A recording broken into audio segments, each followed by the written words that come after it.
Ahmedabad Vadodara express highway પર triple અકસ્માત. દુર્ઘટનામાં 3ના મોત, 5 લોકો ઘાયલ. પહેલા બસ અને કાર વચ્ચે સર્જાયો હતો અકસ્માત. અકસ્માત બાદ કેટલાક મુસાફરો બસમાંથી નીચે ઉતર્યા હતા. પાછળથી આવતી ટ્રક ઉભેલા મુસાફરો પર ફરી વળી. ઇજાગ્રસ્તોને સારવાર માટે હોસ્પિટલમાં ખસેડવામાં આવ્યા.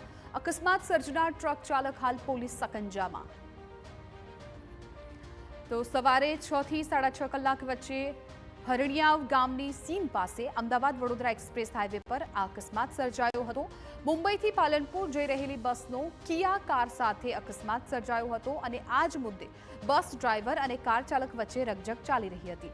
દરમિયાન કેટલાક મુસાફરો પણ બસમાંથી નીચે ઉતર્યા હતા અને તે જ સમયે પાછળથી આવેલી ટ્રક તેમના પર ફરી વળી. ટ્રક રાજસ્થાન પાસિંગની હોવાનું અને હજીરાથી કાશ્મીર તરફ જઈ રહ્યું હોવાનું સામે આવ્યું. દુર્ઘટના બાદ કણભા પોલીસ અને વિવેકાનંદ નગર પોલીસ તાત્કાલિક ઘટના સ્થળ પર પહોંચી હતી. જે ટ્રાવેલ્સ છે એ મુંબઈથી નીકળીને ગુજરાત તરફ આવેલી હતી, જે અમદાવાદ તરફ થઈને પાલનપુર જવાની હતી.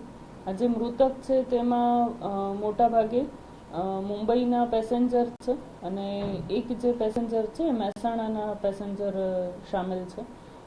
આ સિવાય જે પેસેન્જરો ઇજાગ્રસ્ત છે તે હાલ સિવિલ હોસ્પિટલ અસારવા ખાતે સારવાર લઈ રહેલ છે, જે મુંબઈથી બેસેલા હતા બસમાં. તો અકસ્માતમાં ઇજાગ્રસ્ત મોટાભાગના લોકો મુંબઈના રહેવાસી. ઇજાગ્રસ્ત 3 મહિલાઓ સિવિલ હોસ્પિટલમાં સારવાર હેઠળ. 2 મહિલાઓને ફ્રેક્ચર અને 1 મહિલાને માથાના ભાગે ઈજા. લૌકિક ક્રિયાએ મુંબઈથી પાલનપુર જઈ રહી હતી મહિલાઓ. ઇજાગ્રસ્ત મહિલાઓની ઉંમર 58 વર્ષ, 62 વર્ષ અને 88 વર્ષ હોવાનું સામે આવ્યું. જો કે ત્રણેયની સ્થિતિ હાલ સ્થિર હોવાનું જણાવાઈ રહ્યું છે. ત્રણેયની વાત કરીશ તો એમાંથી એક બેનને માથામાં ઈજા છે, એટલે કે પાછળના ભાગમાં સોજો છે, અને બાકી બંને મહિલાઓને ફ્રેક્ચર છે.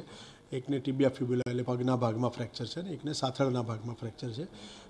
પરંતુ બીજી રીતે જોઈએ તો એ ત્રણે મહિલાઓની કન્ડિશન મેડિકલી એકદમ સ્ટેબલ છે અને હાલ પૂરતી કોઈ ગભરાવાની જરૂર નથી.